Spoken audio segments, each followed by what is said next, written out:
don't fall for the just world syndrome. Don't assume that when you have the best data, when you have the best capabilities, when you have the best qualifications, you'll automatically get to where you aspire to. There's a lot of other things that's beyond your control, um, beyond your influence, that may have an impact on the final outcome. How do we navigate that world? We all have to think more deeply about influencing. Obviously, building data and skills is important, but influencing is equally important as well. Welcome to How I Made It in Marketing from Marketing Sherpa. We scour pitches from hundreds of creative leaders and uncover specific examples. Not just trending ideas or buzzword-laden schmaltz. Real-world examples to help you transform yourself as a marketer. Now, here's your host, the Senior Director of Content and Marketing at Marketing Sherpa, Daniel Burstein, to tell you about today's guest. I am not a numbers guy, and I've been in my fair share of meetings with decks filled with endless charts and data, and my eyes just glazed over. I'm sure you've been there sometimes as well, right? So were we the problem? Were we just not captivated enough by the correlation coefficient? I think not. And I think the reason why can best be summed up by this lesson I read in a recent podcast guest application. Even the most rigorous analysis fails without the right story. Numbers, even very impressive numbers, still need that marketer's touch. So here to share the story behind that lesson, along with many more lesson-filled stories, is a numbers guy who also has some deep marketing and business insights to share with us. Joining me now is Jiaxi Zhu, Head of Analytics for the SMB division at Google. Thanks for joining me, Jiaxi. Yeah, thank you, Daniel. Very nice to meet you. All right, before we jump in all your lessons and stories, I want to let people know who I'm talking to. So let's take a quick look at your background. Josh has been a technology consulting associate at PwC, a digital business analyst at McKinsey, and for the past 5 years, he has been at Google. Google, I'm sure you heard of it. It's part of Alphabet. In 2024, Alphabet reported $350 billion in revenue, and Google's SMB division works with 5 million customers. Josh leads the analysis for how to manage and prioritize the division's several $100 million budget. So Josh, give us a sense. What is your day like as head of analytics? Yeah, I would say my typical day typically starts either with a briefing on, for example, how the latest modeling that we have done, or maybe some conversations with my team on some of the numbers that we're seeing.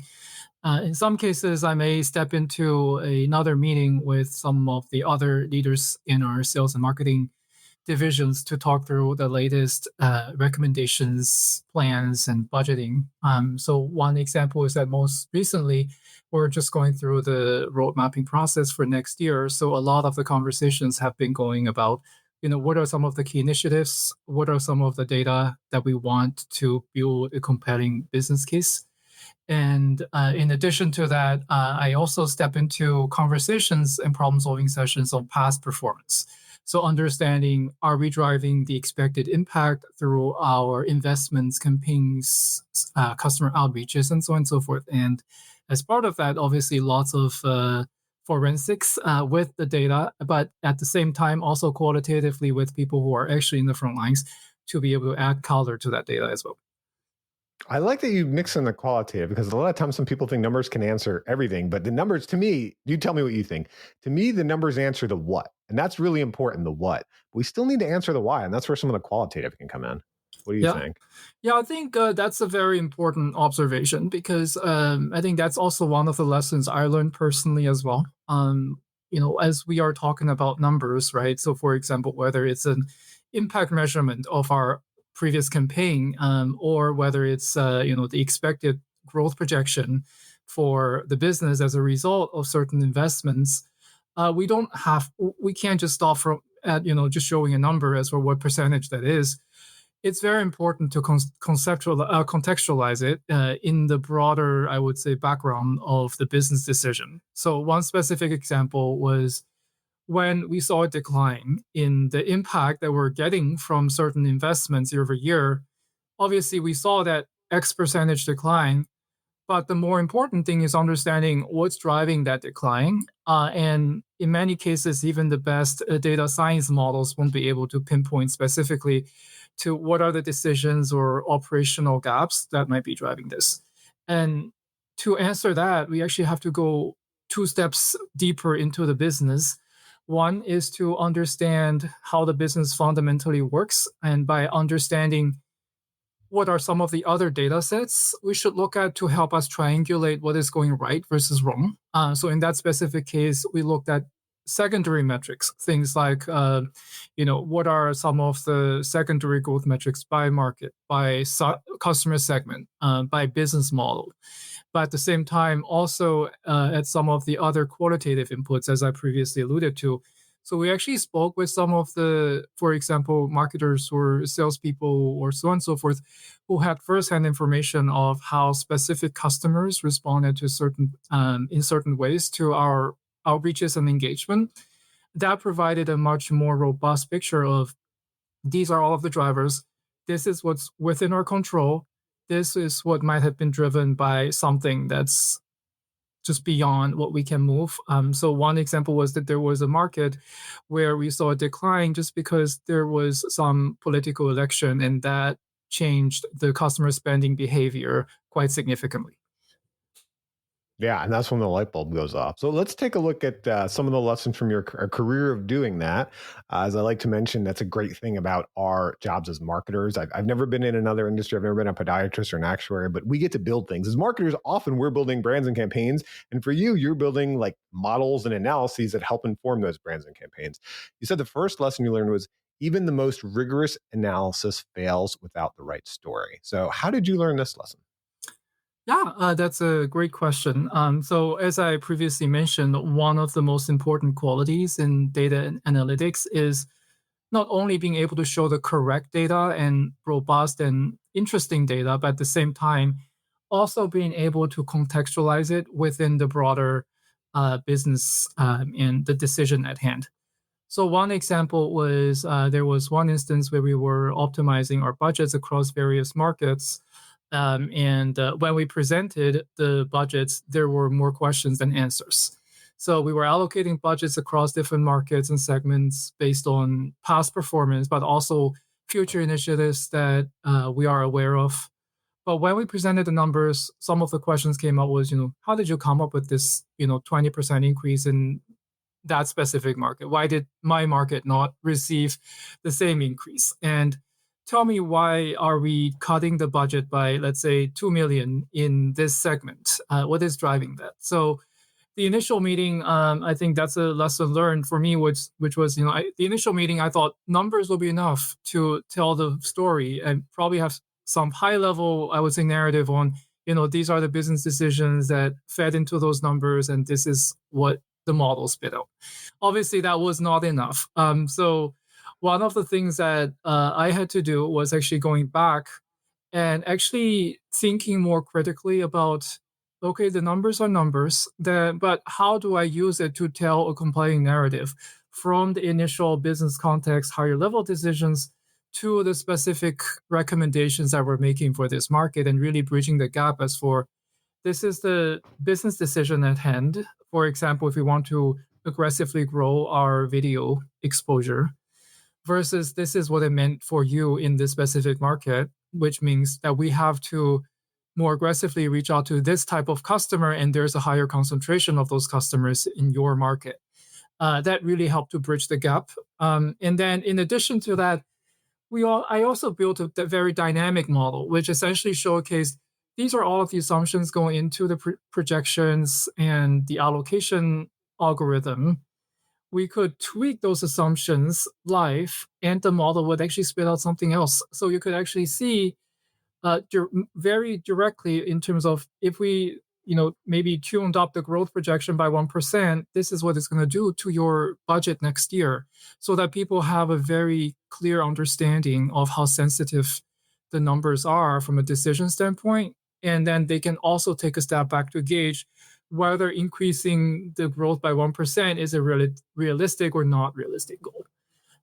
So I think that's a, I would say, concrete example of how I learned the lesson of numbers are numbers, but we'll also have to put that into a coherent narrative.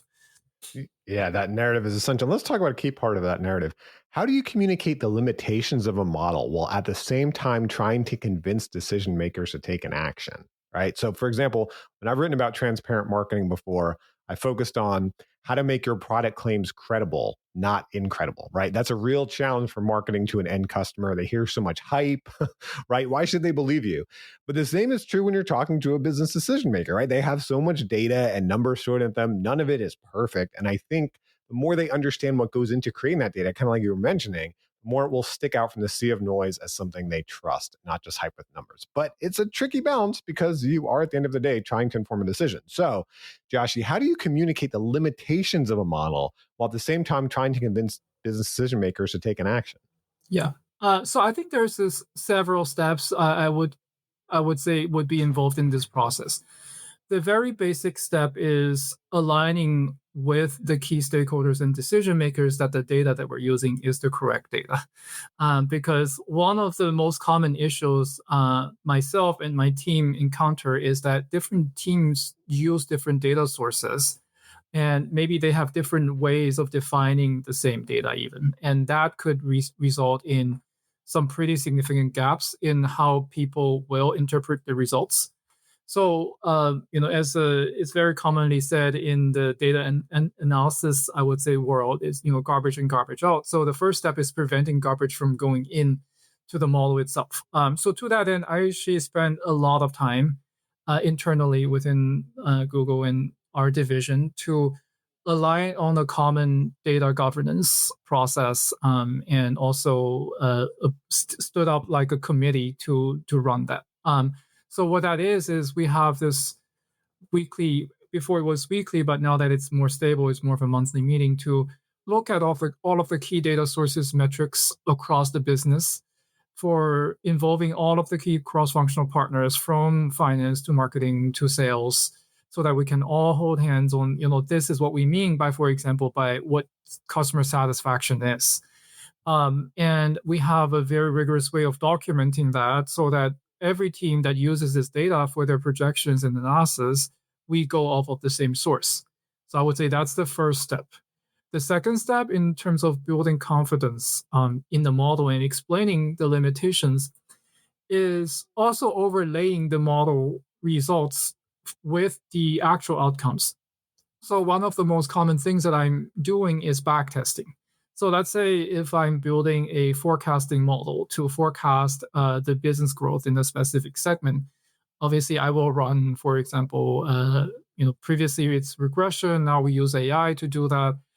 But in order to instill confidence in the result, I typically run it on the previous period to show this is, let's say, this is what the model would have said if I applied the model last year to forecast this year's growth.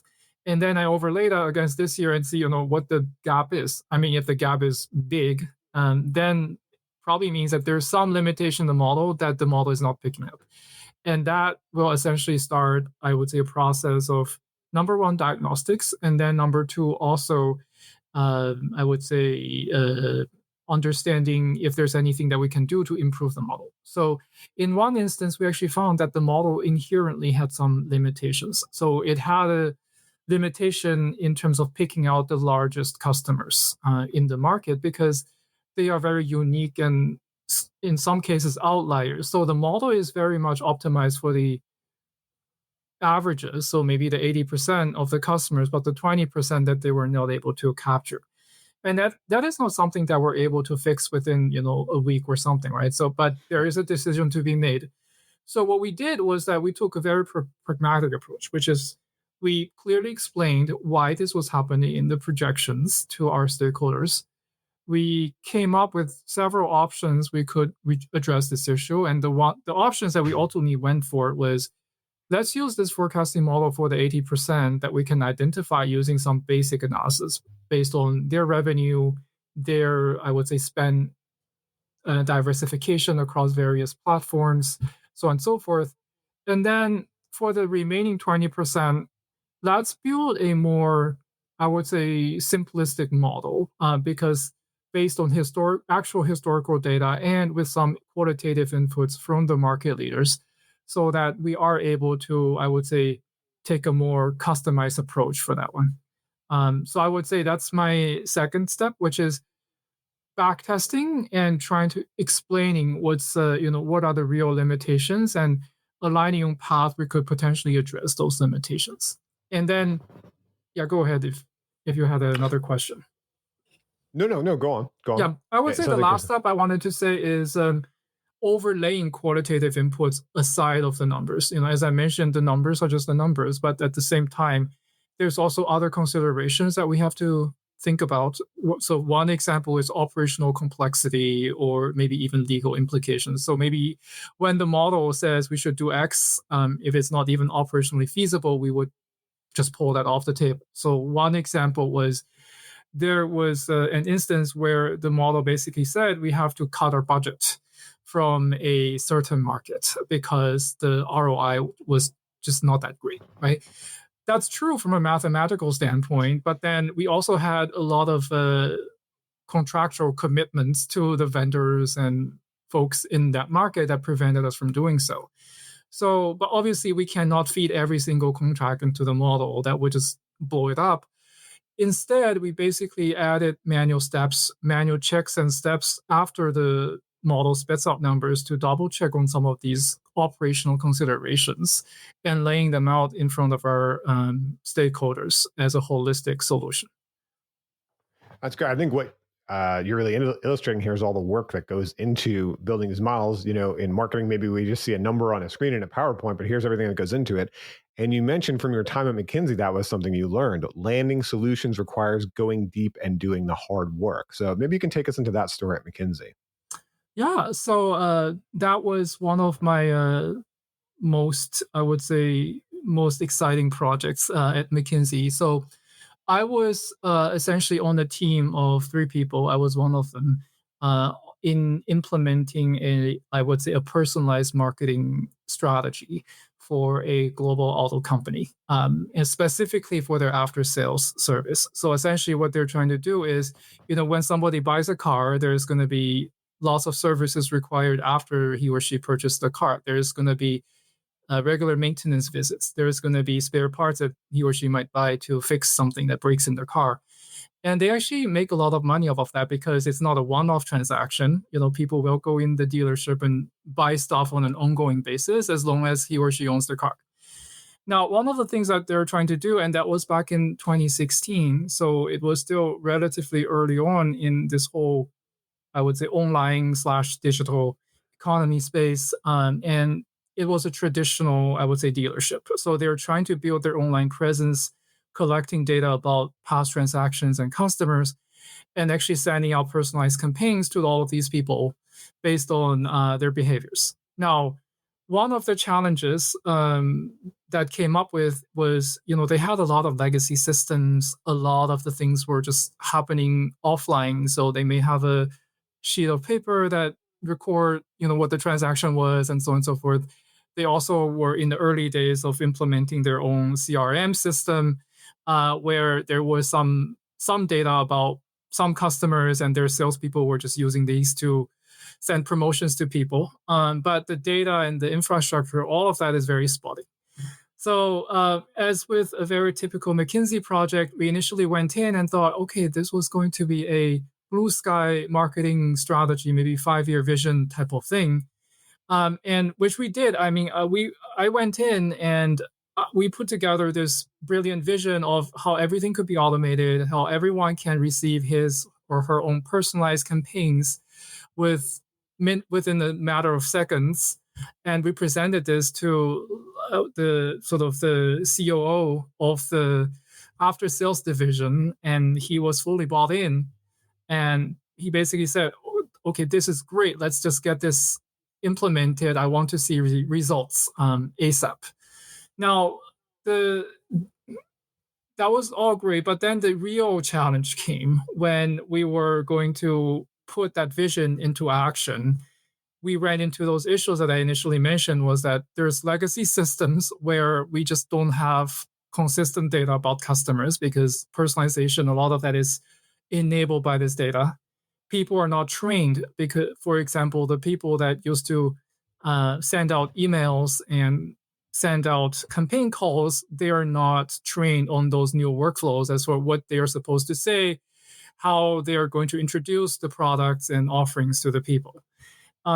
So to that end, in what initially this project was envisioned to be like a 2 month project, it became an 8 months long transformation. So we had to start with the very basics, which was building all of those connections between those data infrastructure pieces so that the data started to talk to each other, holding workshops with the rank and file in those customer support teams and divisions so that they're trained on this new way of engaging with customers.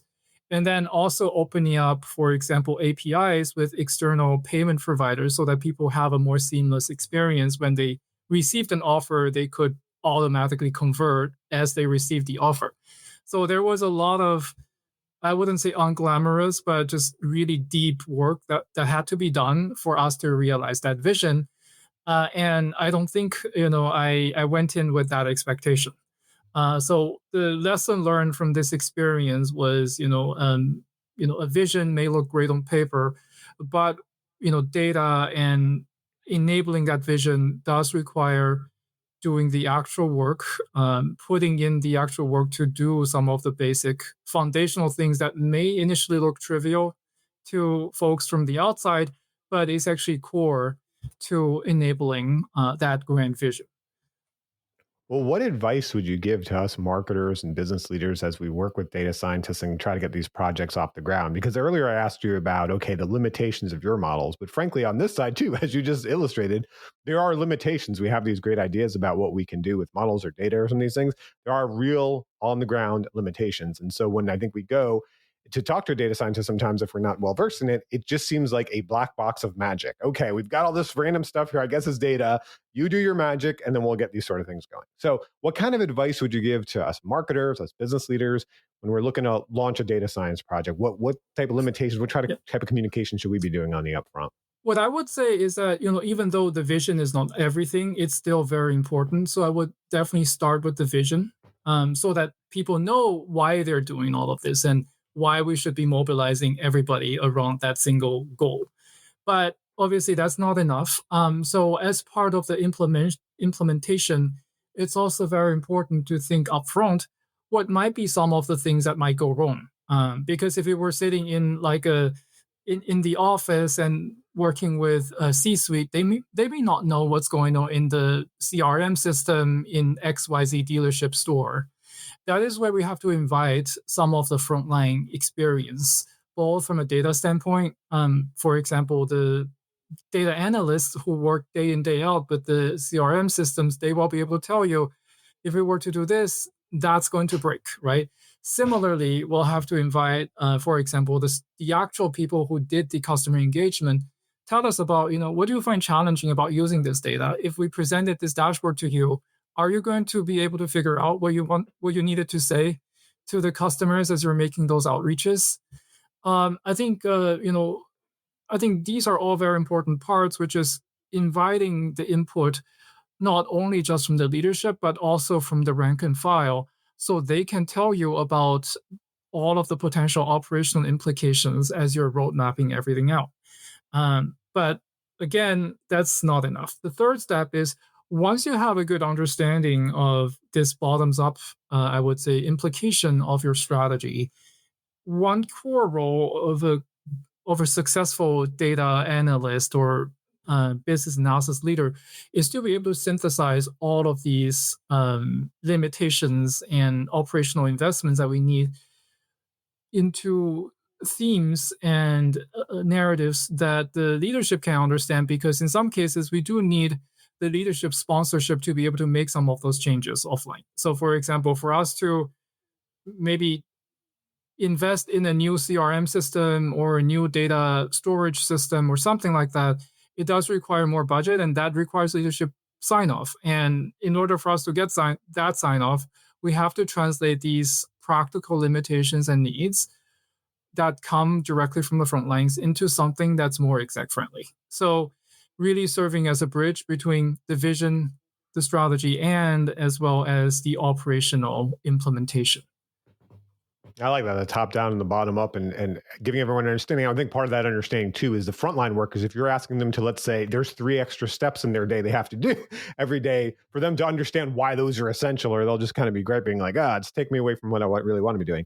But another key part on the upfront, and you mentioned this a bit earlier, sometimes in business we talk about that word data very generically, like it's all the same. And as you mentioned earlier, there is that famous garbage in, garbage out problem we have with models. So you said another lesson you learned was define your data with your business partners. So take us into another Google project where you were able to do this. Yeah, so there was one project where we were thinking about, I would say, team investments in terms of headcount investments, because when we run campaigns or outreaches, it's not only just the creatives or the money; it's also about people who make this possible. And in many cases, when we invite people, for example, to marketing campaigns, we'll have to invest in those customer engagement folks. Now, the question is, what's the optimal number for us to have that person on the ground? Is it, should we have 10 people in this market or 200 people in those markets, right?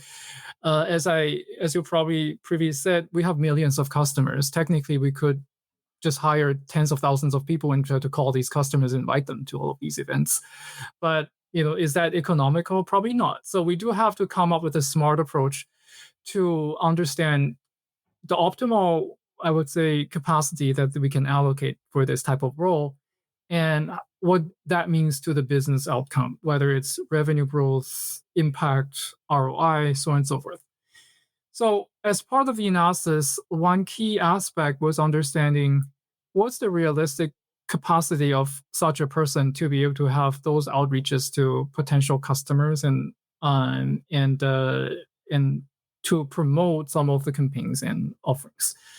There's multiple data points we could look at. One is, how many meetings can they have in a month or in a quarter, or we can look at, what is their based on past experience, based on inputs from experts on the front lines, how many can they realistically manage based on the complexity and so on and so forth of the workflow and the customers.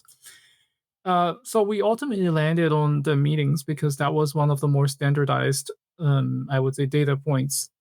But even that was a very, I would say, spotty process in terms of different people took meetings differently. So even though we assumed that a meeting is a meeting, we were talking on the video, it would be a meeting. But in some cases, for example, people in the finance department, they had a very strict definition of meetings. It had to be in person. It had to be, previously scheduled for them to count as a meeting, and that's what they have in terms of number of meetings in their system. Whereas some of the more frontline folks, they counted everything from a full day workshop to in some cases, a WhatsApp message in some markets as a meeting. So in those cases, we ended up with huge discrepancies in terms of how many meetings someone could realistically handle in that role. In some cases, it differed by twice as much. So the result, you could probably imagine that depending on what definition we used, we could end up with a very different recommendation. So when we found out about this issue, we actually have to take a step back. And to my earlier point, going back to that data governance process so that we actually align on, what do we actually mean by a meeting? Because as now we have a strong business case for aligning that because it's going to inform an important investment decision for our budget. So we had to sit down and align on something before we actually moved on. And how do we define it? It always had to anchor on the business objective that we're driving. What are we driving is meaningful customer touch points so that we can convince them to come to us. Now, what does that look like for markets? Obviously, a WhatsApp message, for example, it's probably not a meaningful engagement to convince people to come, because even in some more cases, the marketing materials, you can't just send it over WhatsApp. It's probably not even, I would say, compatible. Right. So we ended with, it had to be a meaningful engagement. Could be in person, it could be over the phone, it could be over video, but definitely not over email or call or chats. So that's where we landed, anchored on the business objective, and we were able to come up with the relatively, I would say, high confidence recommendation based off of that. So when you're planning a project or when you're being assigned a project like this for you, how much time, what percent are you allocating to some of that front end, work we talked about, getting the data straight, getting everyone right on the business objectives and all of this, and how much actually goes into, okay, here's the nitty gritty of building the models, testing the models and all of that. Like what kind of ratio are we talking here? Yeah, I think in some cases it also heavily depends on the readiness of the data for the specific business problem that we look at. So, for example, if the data is already relatively mature, so if we're looking at financial metrics and so on and so forth, these are relatively stable and well-defined metrics. So, in that case, it's I don't think there's a lot of front loading that needs to happen.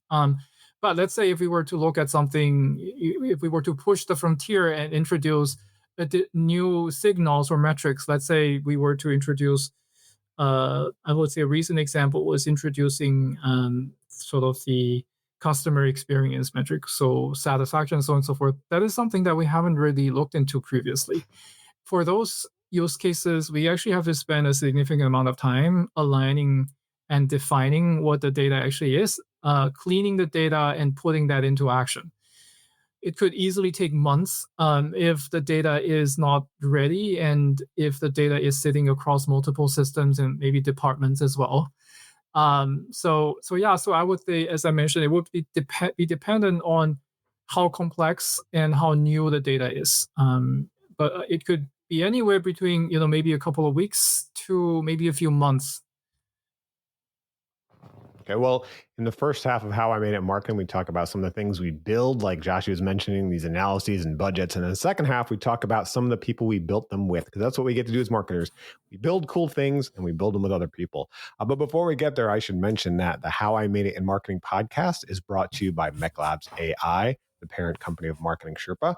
Transform your intellectual property into a revenue engine in just days. In just 21 days, you can pilot your first AI-powered product. Learn more at mechlabsai.com. That's MECLABS AI.com. All right, Joshy, let's take a look at one of the people you mentioned that you learned from in your career you collaborate with. You mentioned Cade Massey, who's a practice professor and faculty director at the Wharton People Lab. And you learned from Cade, real influence means accepting the world is not fair or rational by default. So how did you learn this from Cade? Yeah, so this goes back to my MBA program at Wharton. So I took this class, influence, with him, and I would say that class was by far the most useful class I've taken in that program. And I would say, if I remember, the first slide that Professor Massey put on in our first session was this one slide with that one sentence, which is, just don't fall for the just world syndrome. Don't assume that when you have the best data, when you have the best capabilities, when you have the best qualifications, you'll automatically get to where you aspire to. There's a lot of other things that's beyond your control, um, beyond your influence, that may have an impact on the final outcome. How do we navigate that world? We all have to think more deeply about influencing. Obviously, building data and skills is important, but influencing is equally important as well. So I would say that really stuck with me, and that is something that I reference to every now and then in my day-to-day work as well, because as we discussed earlier, my work is partially based on building accurate data analysis but more importantly, partially also using that to build narratives that drive influence across the organization. Yeah, when I hear about this, I think of value proposition, right? And I wonder if you can give us an example of how you've communicated a value proposition either for yourself or even for an internal project you're trying to win approval of, right? Because, for example, I've shared many case studies about how value propositions work before. One of them, like how the Global Leadership Summit grew attendance by 400,000. It was thanks to the value proposition work they did. They were creating this event. It's a great event. People know about it. They don't. But by creating that value proposition and communicating that value proposition, that's how, as you mentioned, you get real influence. So, do you have any examples you can think of in your career of, okay, we talk about there's data, that's kind of a fixed thing, but how did you actually build a value proposition for yourself or for an internal project to overcome this unfairness we talk about in life and business? Yeah, I would say number one, obviously, don't forget about the data. I mean, the data, while it's not everything, it's still a good starting place. So, one example, as I was building a business case for like an investment internally, I started with the data, which is, this is how many customers that this initiative will benefit. This is how much revenue and impact this is going to drive. I mean, these are all important things to, I would say, to serve as a starting place.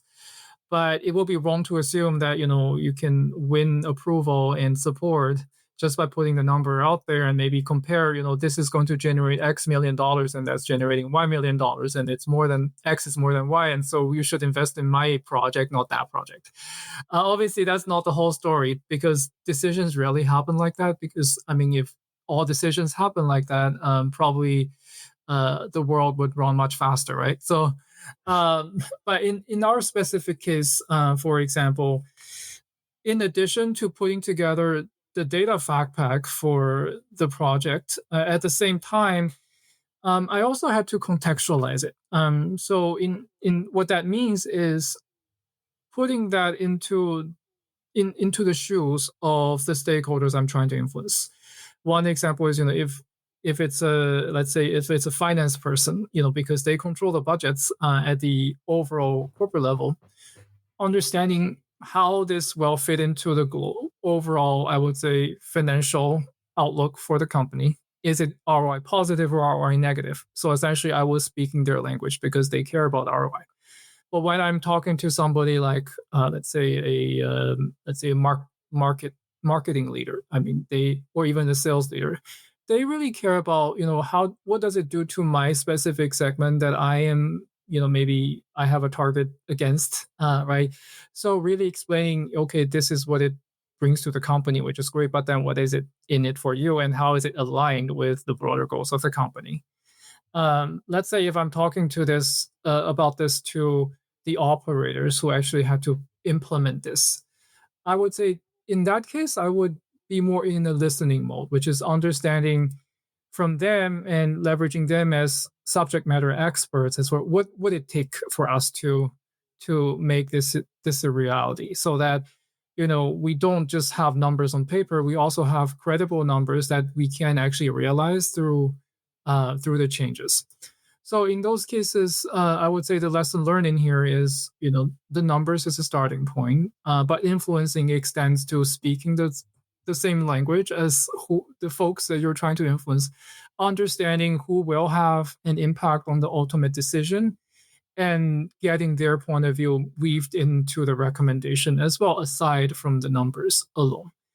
And then also, before actually having a meeting, I think this is something that a lot of people do now, which is something I also learned from, I would say, from the influence class, which is always have the meeting before the meeting, which is, meet with those folks offline, even with just the work in progress models or material, to invite their input so that you're actually co-creating, I would say, the recommendation with them, rather than coming to them with a fully baked solution and trying to feed it to them. That's 90% of the time it's going to end up worse than if you were to co-create the vision with them. Yeah, I mean, from your stories, I can hear too, there's a real understanding of that. You're working with other people and they're complex. I'm sure you work with some great AI and machine learning too and all that, right? But you're working with human beings. And so one lesson you mentioned is true empathy is active work. And you said you learned this from Maria Van Hecken, executive leadership coach at Yes to Yes. So how did you learn that and how do you practice empathy? Yeah. So first of all, I'm very thankful for Maria for being my first leadership coach. And we had multiple coaching sessions specifically around how to build effective relationships, I would say, in the business environment.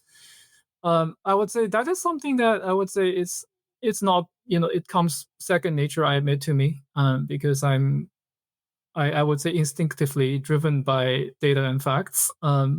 But as I previously mentioned, the human element is also very important.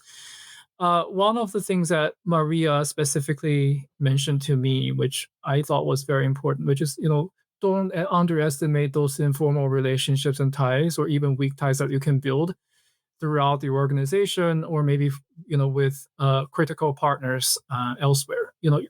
If it's the first time that you're talking to that person, and I mean, if the first time that you're talking to that person and it's about an actual project or something that you're going to pitch to them, it's probably already a lost game, because it would have been much better if, let's say, I went in and haven't had an informal relationship with that person before I actually think about the project. So I can come in and the relationship's already warm, and the other person will be much more receptive of what I'm going to talk about. And it also, I would say, lowers, I would say, the risk and the stakes of that conversation, because in many cases, it would be much easier for me to position the conversation as a exploration or problem solving, rather than something that I'm presenting and seeking the approval of that person. So to that end, one of the things that I took away was that I have to actually put in the active work to build those relationships, even when there's no natural collaboration as of now. So, for example, I have lunches and coffee chats, and I have intro meetings with people who are in adjacent teams and organizations. No, not to push projects or actually problem solve on actual content, but just to get to know them, because you never know when your path will cross, and when you actually have to pitch a new project to them and seek their support. So actually having that investment, that informal network of, I would say, potential supporters or even maybe problem-solving partners, is a powerful asset when it actually comes to landing something successfully. Is there any specific cadence that you've figured out to be proactively empathetic? Because, for example, when I interviewed Jim Kruger, the executive vice president and chief marketing officer at Informatica, one of his lessons was people want to feel part of a team. And without empathy, that is very difficult to do. And he had a very specific cadence. He told the story. He had one-to-ones, one-to-fews, one-to-manys, written in personal, virtually, had a whole cadence how he figured it out. So I love what you're saying, but I think in reality, we get busy, right? We get really busy. And this is a thing that we can just overlook or just slough off to the side if we're not really diligent about it. So is there any specific cadence you figured out to make this work? Yeah, I would say, what works for me might not work for everybody, but just from my personal experience, what I thought worked really well for me is, number one, I mean, we help each other out informally. So, for example, if some team was looking for some data or some insight, I'm more than happy to step in and provide my perspective informally, and serving as a sounding boards for some of the problems that they're trying to solve. I think that not only builds an initial relationship, but also informally builds my credibility in front of those stakeholders. That's number one. Number two is that I also make it an active effort to really connect with folks who I don't normally see around me. So, as I mentioned, we are a global business, and there are a lot of important stakeholders who are based in, for example, APAC or EMEA, who I probably only see maybe once a quarter or once 6 months. Now, I take advantage of things like, global events or global summits where we all travel to the same place. And I make it a case for myself to actually have coffee chats and in-person meetings with these people, because it's going to be much easier later down the road if they'll be able to put a face behind the name, rather than just seeing me through video chat. I would say that's number two. Number three, I would say it's also being very, I would say, direct, but at the same time also empathetic in a sense. So balancing that. So one example was I provide feedback on things that I think is not working well, and I do that empathetically, which means I position that more as suggestions and maybe my 2 cents to those folks offline, and I have those problem solving sessions where we can just chat one on one and maybe do a whiteboarding session, and that tends to build camaraderie as well across myself and the other person. And I would say finally, if it's a big team, I am a big believer of ensuring that we build a strong team culture. For example, as we were moving, as I mentioned, we were moving offices next week. So I just started this impromptu team lunch in our old office, so that so we get everybody together.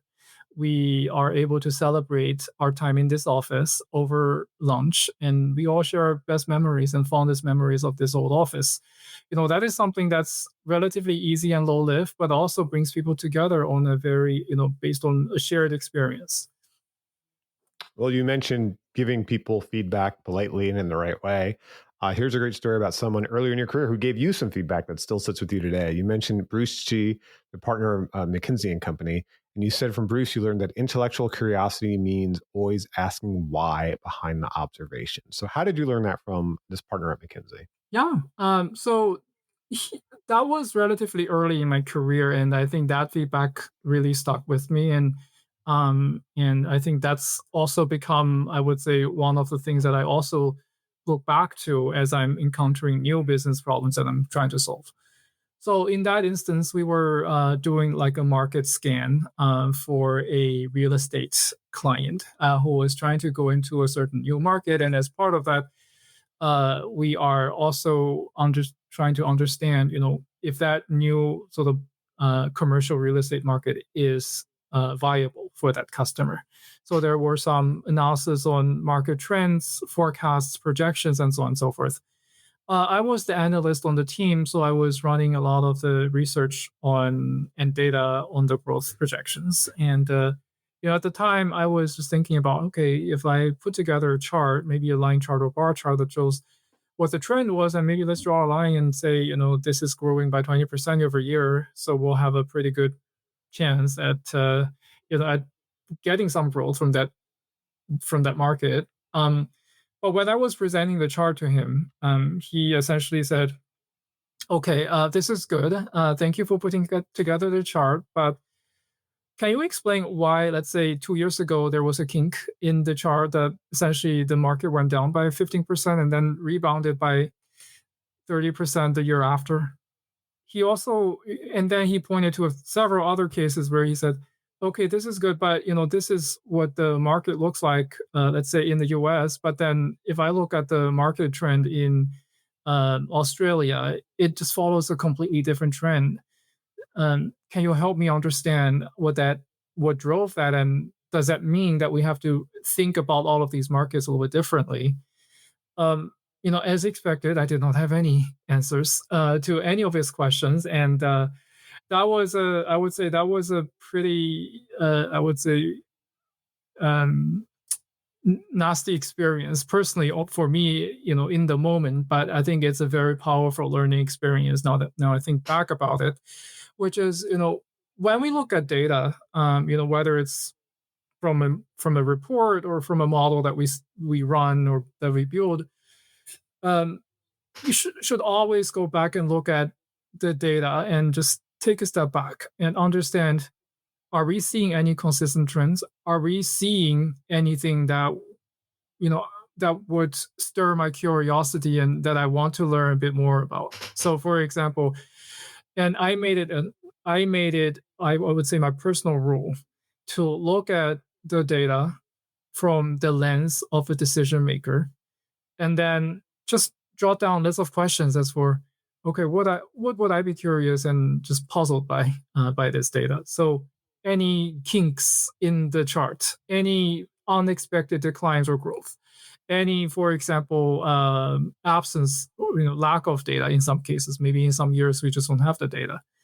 And what could be driving that? Is it a data error? Is it a model limitation, as we previously mentioned? Is it something that's more specific to the segment or market that we're looking at? And can we get some more intelligence from the people who are actually close to that market from the front lines? And all of this will add much more, I would say, richer information to make the decision.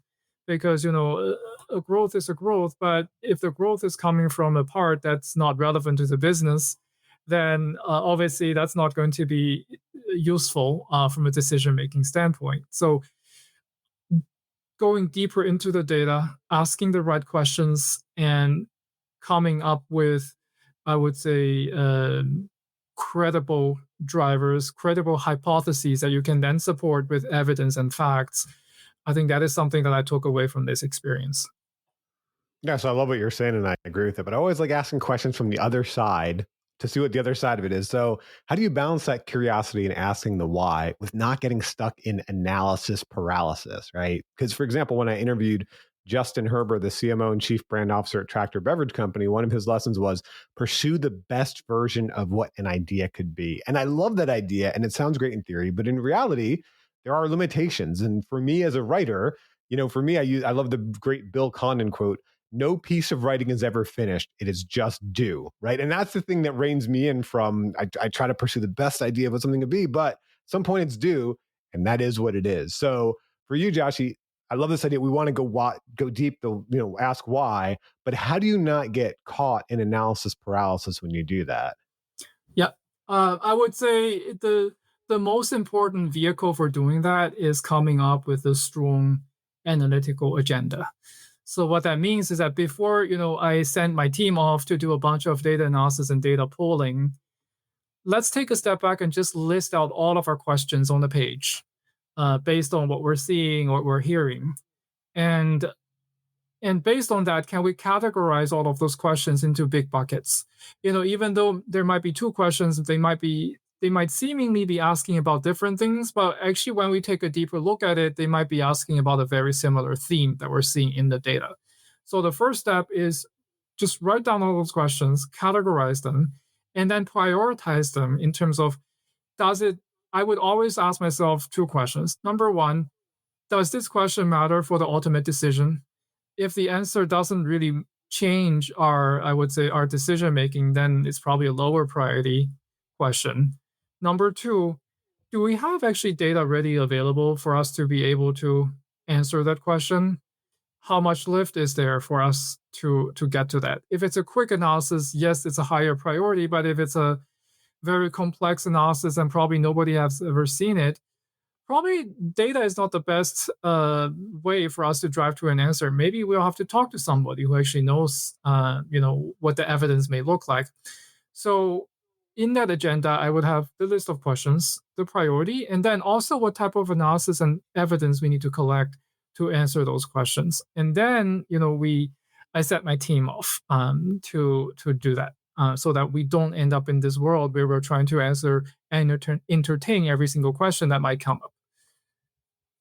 I want to stop that. You said something really brilliant right there. I don't want the audience to lose it. That sometimes data isn't the best way to answer this question. So that is a step you have in your process where you're saying, okay, like, are we even right to answer this question with the information we have, or should just a totally other approach be taken? Yep. Yeah, I think one example is, one question that I ask my team or stakeholders is that, are we making this decision based on evidence or based on belief? In some cases, decisions are based on past successes or past observations. Let's say, if one specific type of marketing campaign worked really well last year, maybe we should consider doing that this year again, right? So that's a decision that's based on evidence.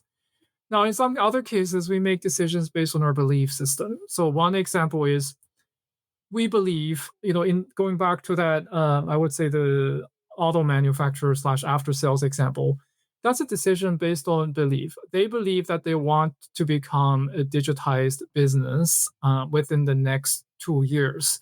So they have decided to invest in all of its capability building in their data infrastructure, the Salesforce, the workflow improvements.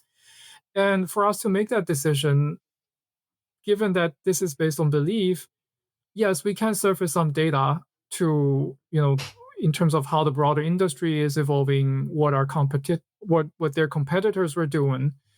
But there's no historical data that we can actually reference because it's not relevant to that new vision.